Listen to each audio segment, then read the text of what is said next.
Seluruh masyarakat Indonesia yang tersebar dari ujung barat Sabang hingga ujung timur Merauke tentunya sepakat bahwa tidak mungkin tidak ada satupun yang tidak mengenal beliau. Sosok ini sangat terkenal dan begitu dikagumi, tidak hanya oleh para penggemar, tetapi juga oleh para pelaku industri hiburan lainnya. Hal ini terutama disebabkan oleh julukannya yang telah dikenal sangat luas di berbagai kalangan masyarakat, yaitu Raja Dangdut. Dengan suara khas yang memanjakan telinga para pendengarnya, serta penampilannya yang selalu memukau dengan energi dan karismanya yang tak terbantahkan, beliau berhasil menorehkan namanya dalam sejarah musik dangdut, sebuah genre musik yang menjadi salah satu ciri khas budaya Indonesia. Seiring berjalannya waktu, kiprahnya dalam dunia hiburan tidak hanya berhenti pada musik tetapi terus berkembang dan menghasilkan karya-karya baru yang selalu dirindukan oleh para penggemarnya. Para penggemar ini berasal dari berbagai usia dan latar belakang di seluruh penjuru negeri, membuktikan daya tarik serta relevansi karyanya yang melampaui generasi dan batasan sosial. Kehadirannya dalam dunia musik dangdut tidak hanya sekadar memberikan hiburan, tetapi juga membawa sebuah identitas bagi banyak orang yang mencintai genre musik tersebut.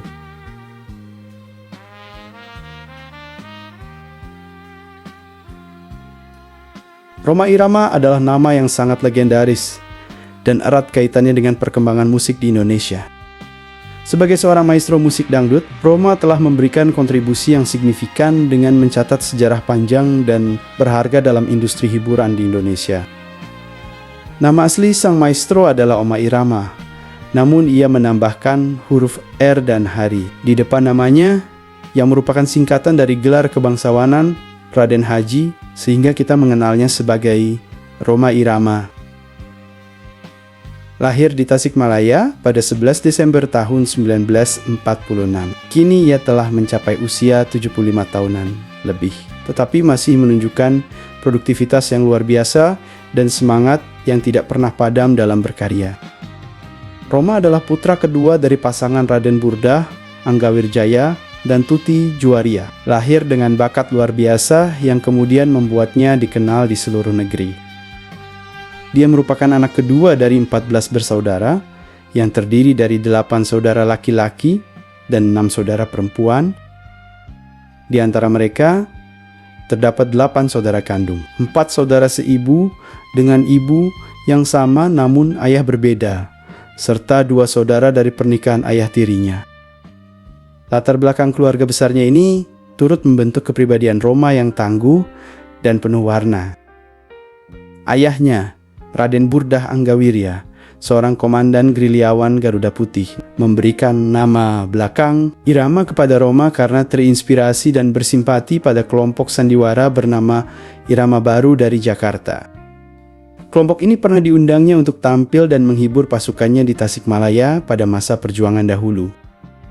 Sebelum menetap di Tasikmalaya, keluarga Rhoma awalnya berdomisili di Jakarta.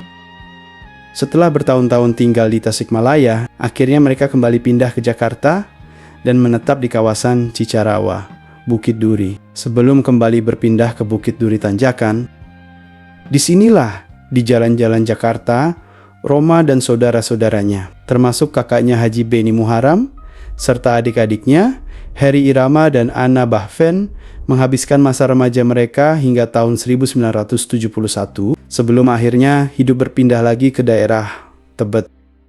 Sejak masa kanak-kanak, bakat musik Rhoma sudah sangat menonjol dan menarik perhatian.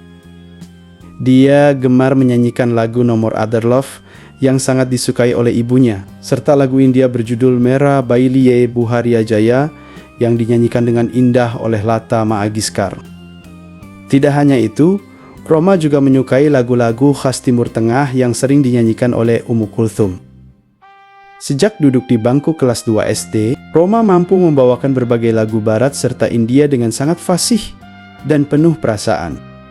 Dikenal pertama kali sebagai bintang film kanak-kanak karena perannya dalam film berjudul Jenderal Kancil pada tahun 1958, Rhoma semakin memantapkan langkahnya di dunia musik. Pada usia 11 tahun, ia telah menjadi penyanyi dan bangsawan muda yang berani tampil memukau di hadapan teman-teman sebayanya. menunjukkan bakat besarnya yang terus berkembang pesat seiring waktu.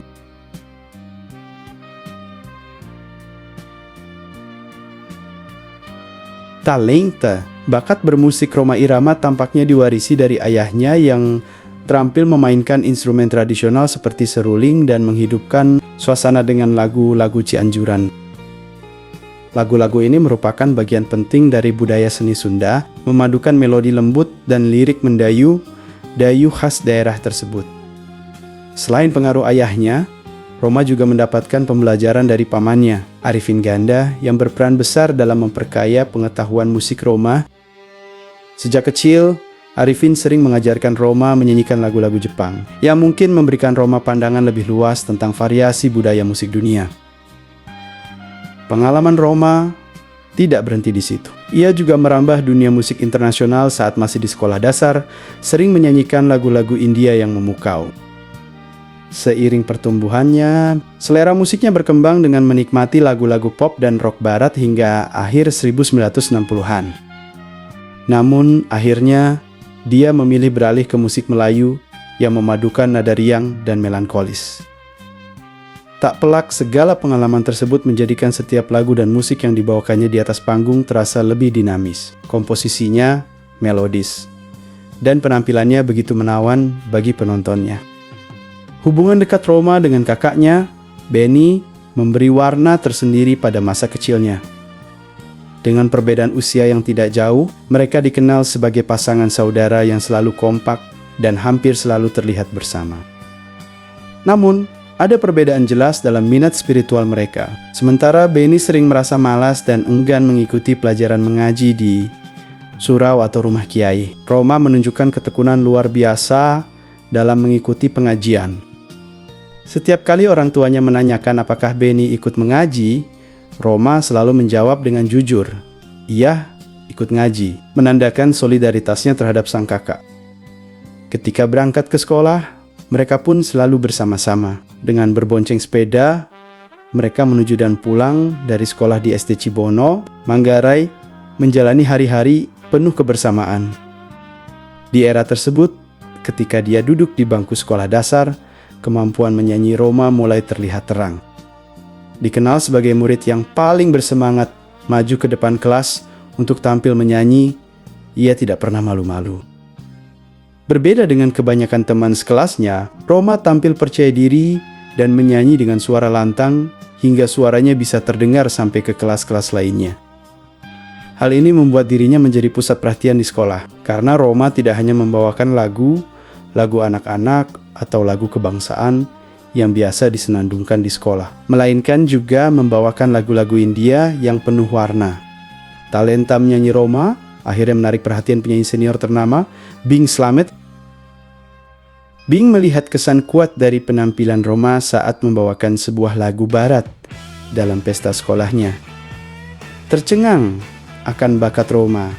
Suatu hari ketika Rhoma masih duduk di kelas 4, Bing Slamet memberikan kesempatan tak ternilai bagi Rhoma untuk tampil dalam sebuah pertunjukan di gedung SBKA Serikat Buruh Kereta Api Manggarai. Momen ini sangat berarti bagi Rhoma, menjadi catatan pengalaman yang membanggakan selama hidupnya. Dari pengalaman-pengalaman awal tersebut, meskipun Rhoma belum memiliki pikiran serius untuk menjadi penyanyi profesional, musik tampaknya telah menjadi bagian tak terpisahkan dari hidupnya. Dengan tekad dan usaha besar, Rhoma belajar memainkan gitar hingga menjadi ahli. Kecintaannya pada gitar menunjukkan bahwa instrumen tersebut telah menjadi lebih dari sekadar alat musik baginya, tetapi hampir seperti sahabat sejati. Kadang juga, rasa antusiasmenya yang besar terhadap gitar kerap membuat ibunya marah, karena Rhoma menghabiskan waktu luangnya hanya untuk bermain gitar. Setiap kali ia pulang sekolah, alat pertama yang selalu dicarinya adalah gitar.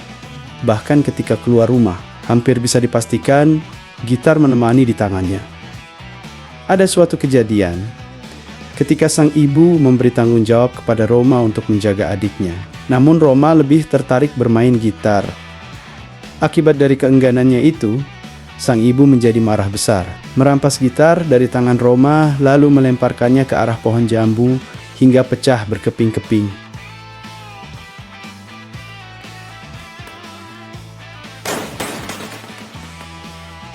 Meski gitar rusak, Roma begitu terpukul dengan kejadian tersebut karena gitar telah menjadi teman setianya dalam mengekspresikan diri serta mengisi hari-harinya dengan kebahagiaan. Kejadian itu menjadi pengingat bagaimana besar kecintaannya terhadap musik dan gitar serta tantangan yang harus dihadapi untuk menyeimbangkan kewajiban dengan hobinya.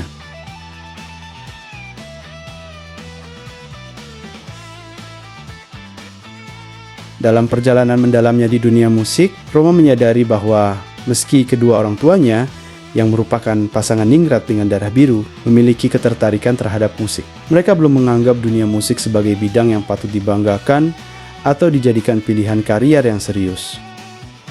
Bahkan, ibunya sering kali menjadi penghalang bagi Roma, sering mengeluh dengan berteriak berisik setiap kali Roma berusaha mengekspresikan jiwanya lewat nyanyian.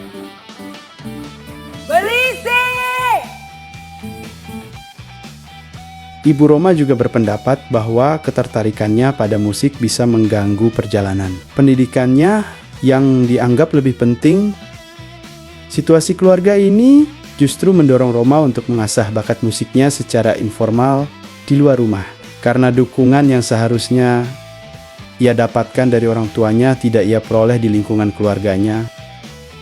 Pada tahun 1958, ketika Roma berusia sekitar 10 tahun, atau duduk di kelas 5 SD, tragedi melanda keluarganya. Ayahnya meninggal dunia, meninggalkan 8 anak, yaitu Benny, Roma, Handi, Dedi, Eni, Heri, dan Yayang, yang harus menghadapi kenyataan hidup tanpa sosok ayah yang menjadi pilar keluarga. Ketika kakaknya Benny masih di kelas 1 SMP, ibunya menikah lagi dengan seorang perwira ABRI bernama Raden Somawijaya, yang memiliki ikatan darah kekeluargaan dengan ayah Roma dan berasal dari kalangan ningrat yang sama. Pernikahan tersebut membawa perubahan dalam rumah, termasuk 2 anak tiri dari perkawinan sebelumnya, serta lahirnya 2 anak lagi dari perkawinan ibunya dengan ayah tiri Roma. Selama masa hidup ayah kandungnya, rumah tangga mereka beraroma feodal. Bahasa komunikasi sehari-hari menggunakan bahasa Belanda, mencerminkan tatanan sosial yang ketat dan terstruktur. Setiap aktivitas rumah tangga dilakukan dengan mematuhi tata krama dan protokol tertentu. Para pembantu diharapkan memanggil anak-anak dengan panggilan Den, singkatan dari Raden, serta anak-anak harus mengikuti aturan harian termasuk tidur siang dan makan bersama. Ayahnya dikenal tegas dan tidak ragu memberikan hukuman fisik sebagai disiplin. Misalnya ketika anak-anak bermain hujan-hujanan atau membolos sekolah. Di rumah mereka di Tebet, status ekonomi keluarga Roma termasuk berkecukupan dibandingkan dengan masyarakat sekelilingnya. Kemewahan terlihat dari rumah yang megah dan deretan mobil yang mereka miliki, termasuk mobil Impala yang pada masanya tergolong barang mewah. Roma selalu berpakaian rapi dengan kualitas pakaian yang baik dan harga yang tinggi. Kehadiran ayah tiri membawa perubahan signifikan terhadap suasana keluarga yang sebelumnya sangat feodal. Justru ayah tirinya yang kemudian menjadi sosok pendorong bagi Roma untuk lebih menekuni musik. Dukungan konkret dari ayah tirinya datang berupa pembelian alat musik akustik seperti gitar dan bongo, memungkinkan Roma untuk lebih memusatkan perhatiannya pada bakat yang ia miliki. Namun, dunia Roma ketika kecil tidak hanya berkutat pada musik saja. Di lingkungan sosial tempatnya bermain dan berkembang, prevalensi adu fisik di antara anak-anak cenderung tinggi. Lingkungan pergaulan yang keras mendorong anak-anak seperti Roma untuk berkumpul dalam geng. Kelompok ini seringkali memiliki hubungan rivalitas satu sama lain yang menyebabkan bentrokan fisik antar geng menjadi hal umum yang terjadi. Bahkan di Bukit Duri, tempat ia tinggal, dikenal terdapat beberapa geng, seperti BBC, Bukit Duri Boys Club, Kenari Boys, Cobra Boys, dan lainnya, masing-masing dengan persaingan dan perseteruan tersendiri. Kepemimpinan alami Roma membuatnya kerap didaulat menjadi pemimpin gengnya. Dalam setiap konfrontasi yang terjadi, anggota geng berharap Roma berdiri di garis depan, siap bertarung, walaupun hasilnya kadang Roma memenangkan pertarungan. Seringkali tubuhnya tak lepas dari babak belur akibat kekalahan. Bahkan sempat mengalami luka serius ketika dikeroyok oleh sekumpulan anak lainnya di daerah Megaria. Semasa menempuh pendidikan di SMP, tempat-tempat untuk berlatih silat mulai menjamur. Namun bagi Roma, bela diri merupakan sesuatu yang telah ia kenal sejak kecil. Berkat pembelajaran dari ayahnya serta beberapa guru silat yang pernah mengajarkannya, Roma pernah menekuni silat cingkrik perpaduan antara silat Betawi dan Cimande dengan bimbingan Pak Rohimin di Kebun Jeruk, Jakarta Barat. Selain itu, ia juga mendalami silat Sigundel di Jalan Talang, di samping beberapa aliran silat lainnya. Acap kali dalam perkelahian antar geng, pesilat-pesilat muda ini memanfaatkan pertempuran sebagai arena uji coba keahlian bela diri yang dimiliki. Karena perilakunya yang penuh tantangan, Roma kerap kali tinggal kelas. Hal ini menimbulkan rasa malu sehingga memaksa dirinya untuk sering berpindah sekolah. Kelas 3 di SMP ia jalani di Medan selama tinggal bersama pamannya. Namun, tidak lama berselang, ia kembali lagi dan melanjutkan pendidikan di SMP Negeri 15 Jakarta. Kenakalan Roma tidak berhenti di tingkat SMP. Bahkan ketika bersekolah di SMA Negeri 8 Jakarta, ia masih sering kabur dari kelas melalui jendela demi dapat bermain musik bersama teman yang sudah menunggunya di luar gedung sekolah. Kecintaannya pada musik dan kebiasaan berkelahi, baik itu di dalam maupun di luar lingkungan sekolah, menyebabkan ia kembali terpaksa harus berpindah-pindah sekolah. Selain menjadi murid di SMA Negeri 8 Jakarta, Roma juga pernah tercatat sebagai siswa di SMA PSK di Jakarta, Sekolah Santo Joseph di Solo. Sampai akhirnya ia menetap di SMA 17 Agustus Tebet, Jakarta yang letaknya tak jauh dari rumahnya. Tempat di mana ia menemukan lebih banyak kesempatan untuk mengakomodasi minat dan bakat di bidang musik yang sangat ia cintai.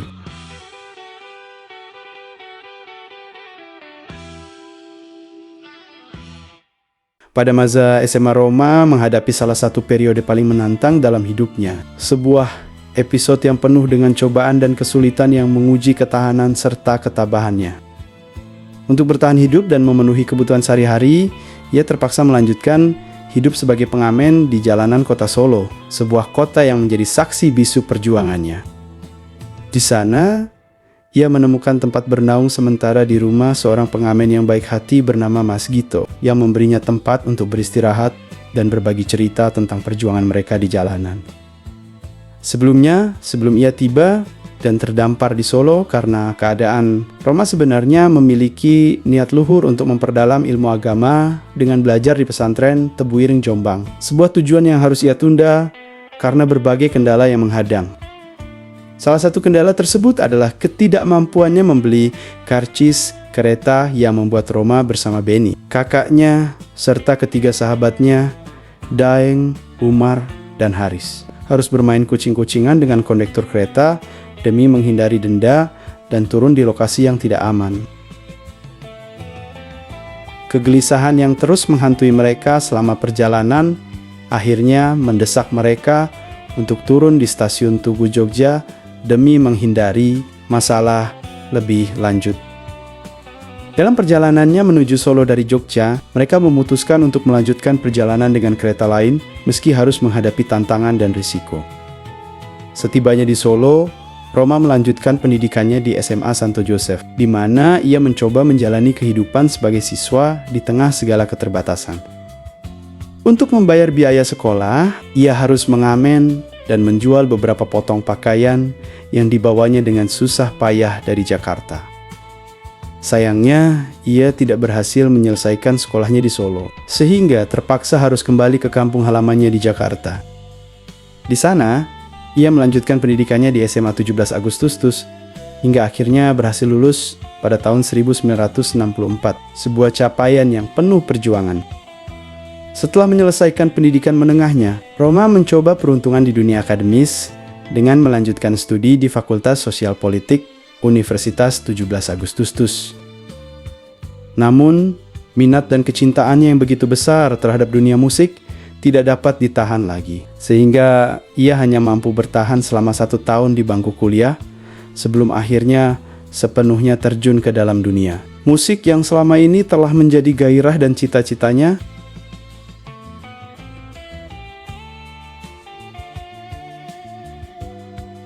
berbagai upaya telah ditempuh oleh Rhoma Irama dalam merintis kariernya di dunia tarik suara sebagai seorang penyanyi terkenal.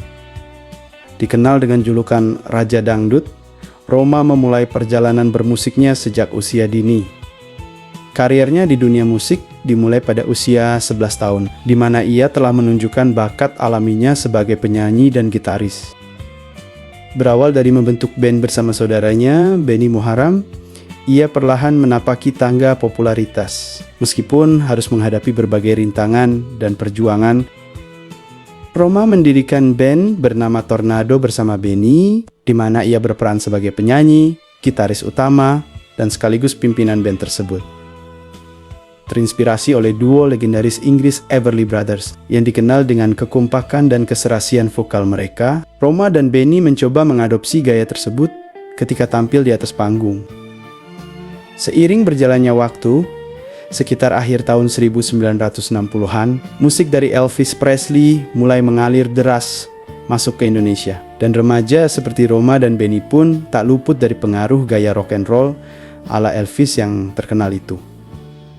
Dari Tornado yang mengusung aliran rockabilly, Rhoma membawa band ini ke arah yang lebih enjrok, sebelum akhirnya memutuskan untuk membubarkan Tornado dan mendirikan Gehen pada tahun ke-1963. Di luar karier musiknya, Rhoma juga pernah menjajal kemampuan aktingnya. Ia terlibat sebagai pemeran pembantu sambil menyanyi dan bermain gitar melodi bersama band Gehen dalam 2 film perdananya, Maju Tak Gentar dan film Langkah-Langkah di Persimpangan yang dirilis pada tahun ke-1965.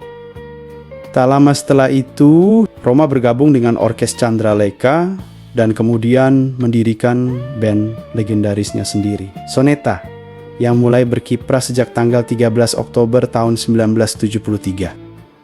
Bersama Soneta, Rhoma tidak hanya merajai panggung musik tanah air, namun juga berhasil mengumpulkan 11 golden record dari penjualan kasetnya yang laris manis hingga pertengahan tahun 1984. Berdasarkan data penjualan kaset dan jumlah penonton film-film yang dibintanginya, penggemar Rhoma mencapai lebih dari 15 juta orang, yang artinya sekitar 10% dari total penduduk Indonesia saat itu. Majalah Tempo yang terbit pada 30 Juni tahun 1984 bahkan menyatakan tak ada jenis kesenian mutakhir yang memiliki lingkup sedemikian luas. Keberhasilan Rhoma tidak hanya terbatas di dalam negeri, ia juga tercatat telah tampil di berbagai panggung internasional seperti di Kuala Lumpur, Singapura, dan Brunei dengan antusiasme penonton yang sama besar saat ia tampil di Indonesia. Seringkali, konsernya diwarnai oleh penonton yang jatuh pingsan karena berdesakan, membuktikan besarnya animo masyarakat terhadap musiknya. Meski banyak yang menyebutkan bahwa musik yang dibawakan Rhoma Irama adalah musik dangdut, ia sendiri lebih suka menyebut karyanya sebagai irama Melayu yang mendapat sentuhan musik rock dan berbagai elemen lain yang membuatnya unik dan berbeda.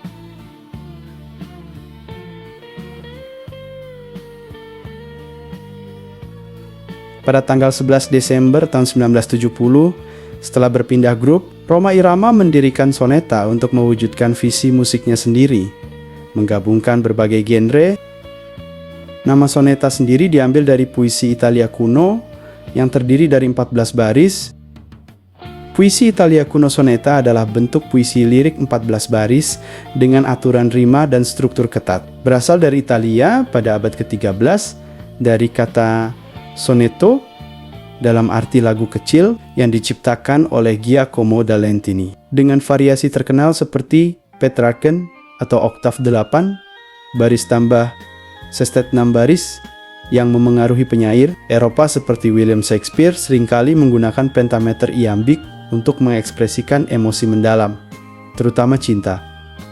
Formasi awal dari soneta dari tahun 1976 hingga ke 1981. Rhoma Irama, yang dikenal sebagai Raja Dangdut, berperan sebagai vokalis utama dan gitaris, menampilkan kemampuan vokal yang luar biasa serta permainan gitar yang menakjubkan. Haji Nesir, mandolin, dikenal dengan keahliannya yang luar biasa dalam memainkan alat musik mandolin, menambahkan warna khas pada setiap lagu. Haji Hadi, suling, ahli memainkan suling dengan gaya yang penuh perasaan, menjadikan setiap alunan musik terdengar lebih hidup. Haji Herman, bass, dia mengisi alunan dengan permainan bass yang menonjol dan memberikan ritme yang kuat pada lagu-lagu, yang kemudian digantikan Haji Popong sebagai pemain bass. Haji Kadir, gendang, yang kemudian digantikan oleh Haji Kofif. Dua pemain gendang berbakat ini menambah keunikan suara perkusi, menguatkan dinamika musik. Ayub, tamborin, timpani, yang selalu membuat bagian perkusi terdengar lebih kaya dengan permainan tamborin dan timpani yang bersemangat. Haji Rizwan, pada keyboard, memberikan sentuhan modern dan harmonisasi yang penting melalui alat keyboard.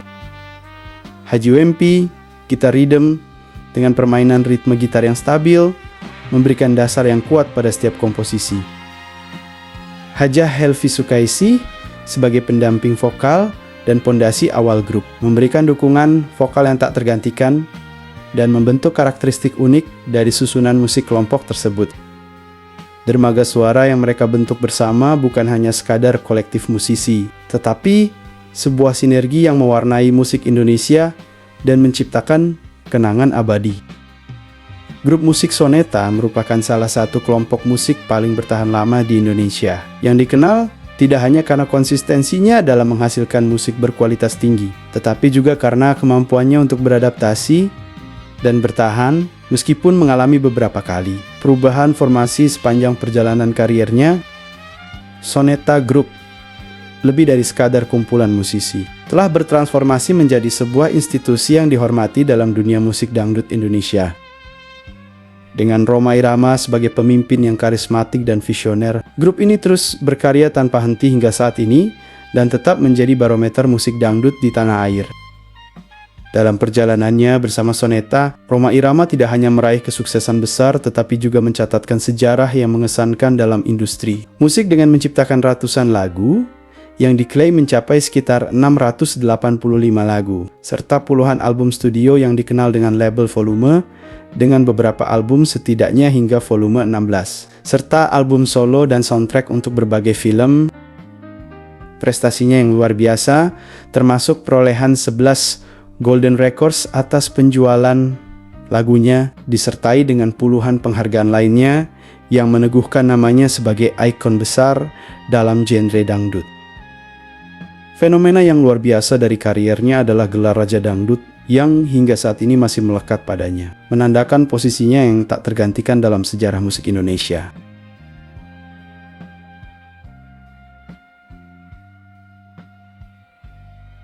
Pada era 1970-an, musik Indonesia mengalami perpecahan yang menarik dan dinamis, terutama disebabkan oleh dua aliran musik yang sangat populer saat itu, yaitu rock dan dangdut.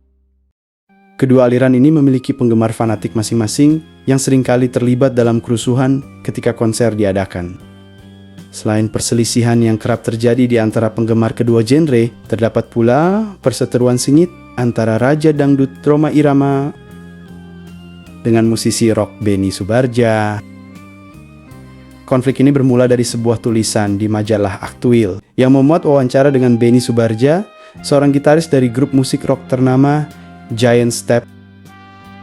Dalam wawancara tersebut, Benny melontarkan kata-kata yang dianggap tidak pantas di hadapan publik, yaitu dangdut musik kotoran ajening, yang menyinggung Rhoma sebagai perwakilan dari genre musik dangdut. Dangdut musik gugu. Merasa marah dan terhina, Rhoma membalas dengan pernyataan yang tak kalah kontroversial. "Hei, rock itu trompet setan." Hei, rock itu trompet setan. Pada masa itu Rhoma menyatakan kesiapannya untuk menghadapi segala konsekuensi yang mungkin timbul dari perseteruan tersebut. konflik semakin memanas saat keterlibatan grup band lain, yaitu Grossrock, terjadi. Roma mengisahkan bahwa dirinya pernah menjadi sasaran pelemparan batu oleh para pendukung musik rock saat ingin tampil. Di Tegalega, markas dari Giant Step, saat Roma bersiap-siap untuk tampil, hujan batu tersebut benar-benar terjadi, hingga batu-batu yang dilemparkan seolah membentuk jalan karena jumlahnya yang begitu banyak. Bahkan, pihak polisi pun merasa gentar untuk naik ke panggung. Namun, dengan keberanian yang luar biasa, Roma tetap naik ke atas panggung dan dengan lantang mengatakan, "Terus, lempar sampai kalian puas." Terus lempar sampai kalian puas. Namun demikian, pada tahun 1987, melalui inisiatif Yapto Surjo Sumarno, kedua genre musik yang bersaing ini akhirnya mencapai titik perdamaian. Perdamaian ini berlangsung hingga saat ini dan memberikan dampak positif bagi musik Indonesia. Menariknya, Roma dan Beni ternyata berasal dari daerah yang sama, yakni Tasikmalaya, yang seakan memberikan nuansa perdamaian tersebut semakin bernuansa positif bagi kedua pihak. Peristiwa yang penuh emosi dan tingkat dramatis tinggi ini kemudian menginspirasi lahirnya film berjudul Menggapai Matahari.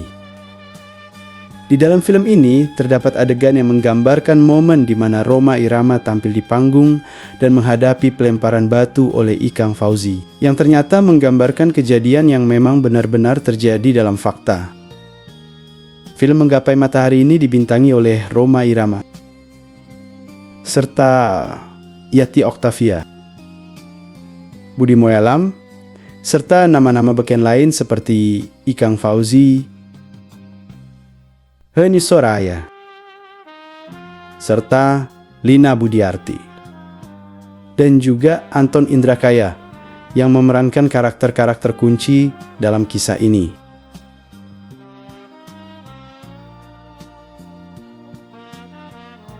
Tak hanya bermusik, karier akting Rhoma Irama dan judul film lengkapnya memang mencerminkan dedikasi dan kecintaannya pada dunia seni. Memulai perjalanan di bidang musik, Rhoma Irama tidak hanya berhenti di sana. Ia juga merambah ke seni olah peran sejak tahun 1970-an, menciptakan jejak yang mendalam di industri perfilman. Dengan berbagai film layar lebar yang ia bintangi, tiap karyanya selalu menorehkan kesuksesan di pasaran, membuat nama Rhoma semakin dikenal tidak hanya sebagai musisi, tetapi juga sebagai aktor berbakat. Perannya sebagai pemeran utama pertama kali dalam film Rhoma Irama, Penasaran, yang dirilis tahun 1976 menjadi awal dari serangkaian pencapaian yang memukau. Film ini berhasil mendapatkan perhatian publik dan memperkokoh posisi Rhoma di dunia perfilman. Namun sebelum menjadi tokoh peran utama, ada beberapa film yang pernah dibintanginya, dimulai dari judul film Jenderal Kanjil yang rilis tahun ke-1958. Film Maju Tak Gentar, dan film Langkah-Langkah di Persimpangan yang rilis tahun ke-1965, serta film Krisis X yang rilis tahun ke-1975. Nah, berikut adalah judul-judul film yang peran utamanya dibintangi King of Dangdut, Rhoma Irama, rilis di tahun 1976 berjudul Rhoma Irama Penasaran. Rilis di tahun 1976 berjudul Gitar Tua. Rilis di tahun 1978 berjudul Darah Muda.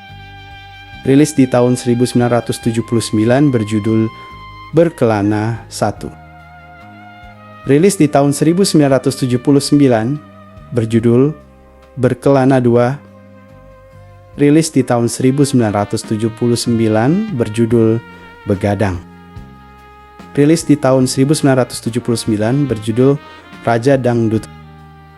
Rilis di tahun 1980 berjudul Cinta Segitiga. Rilis di tahun 1980 berjudul Kamelia. Rilis di tahun 1981 berjudul Perjuangan dan Doa. Rilis di tahun 1981 berjudul Melodi Cinta. Rilis di tahun 1982 berjudul Badai di Awal Bahagia. Rilis di tahun 1983 berjudul Sebuah Pengorbanan. Rilis di tahun 1984 berjudul Satria Bergitar. Rilis di tahun 1984 berjudul Pengabdian. Rilis di tahun 1984 berjudul Cinta Kembar. Rilis di tahun 1985 berjudul Kemilau Cinta di Langit Jingga. Rilis di tahun 1986 berjudul Menggapai Matahari 1. Rilis di tahun 1986 berjudul Menggapai Matahari 2. Rilis di tahun 1987 berjudul Nada-Nada Rindu. Rilis di tahun 1988 berjudul Bunga Desa. Rilis di tahun 1990 berjudul Jakaswara. Rilis di tahun 1991 berjudul Nada dan Dakwah. Rilis di tahun 1993 berjudul Tabir Biru. Rilis di tahun 2010 berjudul Dawai Dua Asmara. Rilis di tahun 2011 berjudul Sajadah Kabar. Dan juga beberapa sinetron, diantaranya Ibnu Sabil tahun 2002, dan juga masih banyak sinetron yang sudah beliau perankan.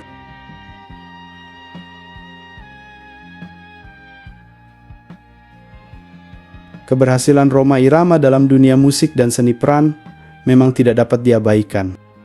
Keberhasilannya membangun nama besar di panggung hiburan Indonesia membuatnya dikelilingi banyak wanita, layaknya seorang raja dengan pengikut setianya.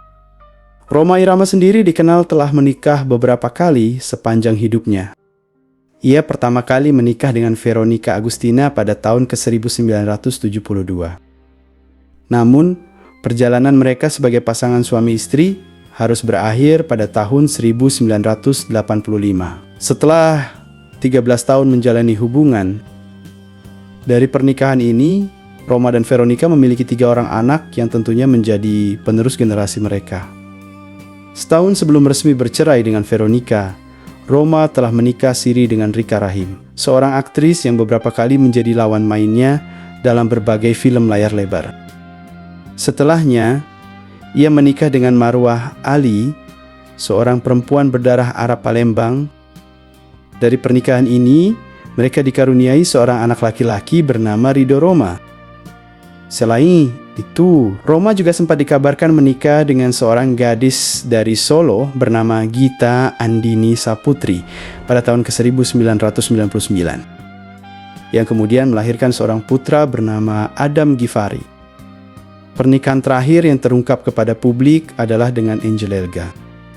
Hubungan mereka menjadi sorotan setelah mereka tertangkap berduaan dalam sebuah apartemen, hingga akhirnya Rhoma mengakui bahwa ia telah menikah siri dengan Angel. Kisah asmara ini berakhir tragis ketika Rhoma menceraikan Angel pada hari yang sama mereka tertangkap basah. Kasus ini sempat mempengaruhi karir Rhoma, membuat namanya sempat meredup dalam dunia hiburan. Setelah beberapa waktu vakum dari dunia film, Rhoma kembali menunjukkan eksistensinya dengan tampil di film Dawai Dua Asmara 2010 yang juga melibatkan putranya, Ridho Rhoma, sebagai pemain. Tak hanya itu, Rhoma juga berpartisipasi dalam film Sajadah Kabar yang dirilis pada tahun 2014, menunjukkan bahwa semangatnya di bidang seni peran tak pernah padam. Memasuki tahun 2014, Rhoma Irama kembali mencuri perhatian publik dengan menyuarakan keinginan dan ambisinya untuk mencalonkan diri sebagai Presiden Republik Indonesia. Namun, dalam Pilpres 2014, keinginannya harus terhenti karena tidak ada satupun partai politik yang bersedia mengusung namanya sebagai calon presiden. Namun, Rhoma tidak patah semangat, dan pada tahun berikutnya, yaitu 2015, ia mendirikan sebuah partai politik baru bernama Partai Idaman dengan dirinya sebagai ketua umum. Nama Idaman merupakan akronim dari 3 kata yang menggambarkan prinsip dasar partai tersebut, yakni Islam, damai, dan aman. Sebelum sepenuhnya terjun ke dunia politik, Roma telah mempersiapkan generasi penerus dalam dunia musik dengan memperkenalkan putranya, Ridho Roma, sebagai pangeran dangdut, melanjutkan legasi musiknya yang telah terbentuk kuat di Indonesia.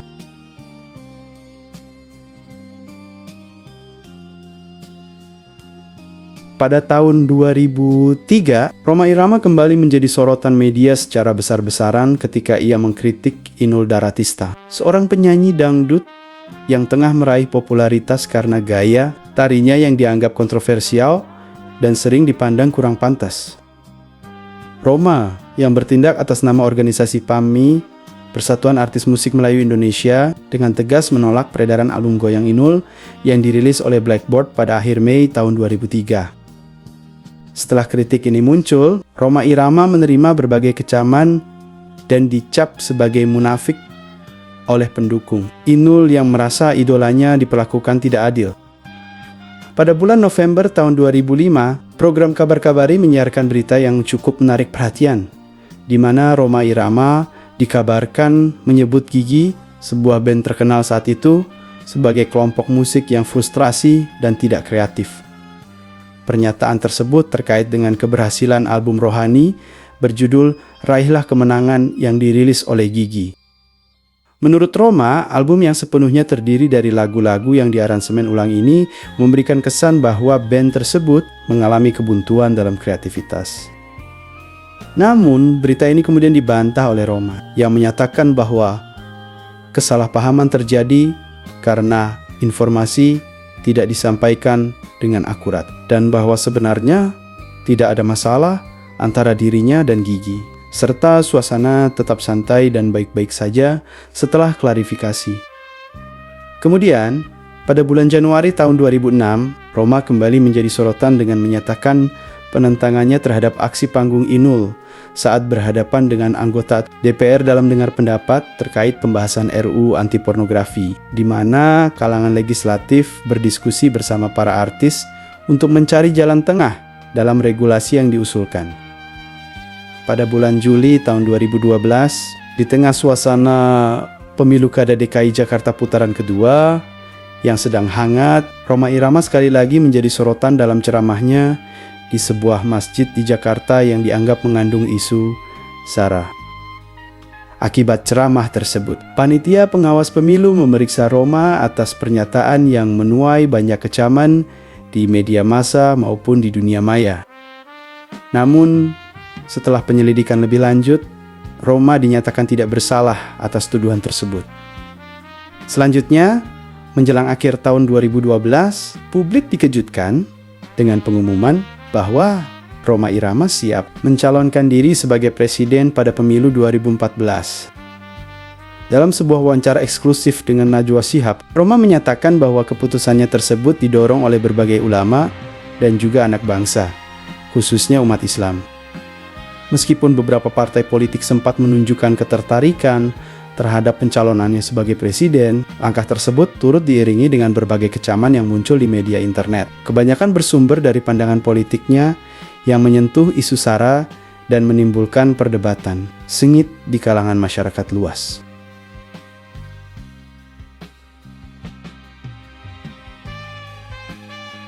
Saat ini, Rhoma Irama yang akrab disapa Pak Haji mengalokasikan banyak waktu produktifnya untuk berdakwah, baik melalui media musik yang menjadi kegemarannya, maupun melalui ceramah-ceramah yang disiarkan di berbagai stasiun televisi, menjangkau penonton hingga ke pelosok Nusantara yang terpencil. Dengan semangat yang tak pernah padam dan gaya khas yang belum tertandingi di industri musik tanah air, Rhoma, pendiri grup musik Soneta yang dikenal sebagai Sound of Muslim, terus berkomitmen dan bersemangat dalam menyebarkan syiar agama Islam ke berbagai kalangan. Tidak hanya terbatas pada panggung dan siaran televisi, Rhoma Irama juga menunjukkan eksistensinya di dunia digital dengan tetap aktif di YouTube melalui saluran resmi Rhoma Irama Official yang telah memperoleh hampir 3 juta subscriber, jumlah yang terus bertambah setiap harinya ketika video ini diunggah. Basis penggemar setianya yang menjuluki dirinya sebagai Bang Haji membentuk organisasi bernama Forsa, singkatan dari Fans of Rhoma Irama and Soneta Group. Forsa lebih dari sekadar kumpulan penggemar biasa. Ini adalah organisasi resmi yang mengangkat musik legendaris Roma dan grup dangdutnya. Soneta, dengan misi menyatukan berbagai klub penggemar di seluruh tanah air, organisasi ini menyediakan manfaat bagi anggotanya, seperti asuransi, serta menyelenggarakan kegiatan rutin seperti Forza Idol. Selain itu, tujuannya juga untuk menyebarkan pesan moral serta mengembangkan loyalitas yang kuat terhadap Rhoma Irama. Forza mengharapkan setiap anggotanya untuk beriman, bertakwa, berakhlak, dan terus menunjukkan loyalitas mereka dengan aktif mengikuti semua arahan serta petunjuk dari Bang Haji Rhoma Irama. Lebih dari sekadar kumpulan penggemar, Forza berkembang menjadi gerakan penggemar yang terorganisir dengan baik dan militan. Tidak hanya sebagai penikmat musik, tetapi juga sebagai pengemban ideologi dan penyampai moral dari karya Rhoma Irama. Selain berkecimpung dalam dunia musik, Rhoma juga melangkah ke ranah politik dengan mendirikan Partai Idaman dan berperan sebagai ketua umumnya. Nama partai tersebut memiliki makna filosofis sebagai akronim dari Islam, damai dan aman. Hal ini menunjukkan bahwa sebelum benar-benar terjun ke dunia politik, Rhoma telah matang dalam mempersiapkan generasi penerusnya di dunia seni tarik suara, serta memperkenalkan putranya, Ridho Rhoma, yang kini dikenal sebagai Pangeran Dangdut.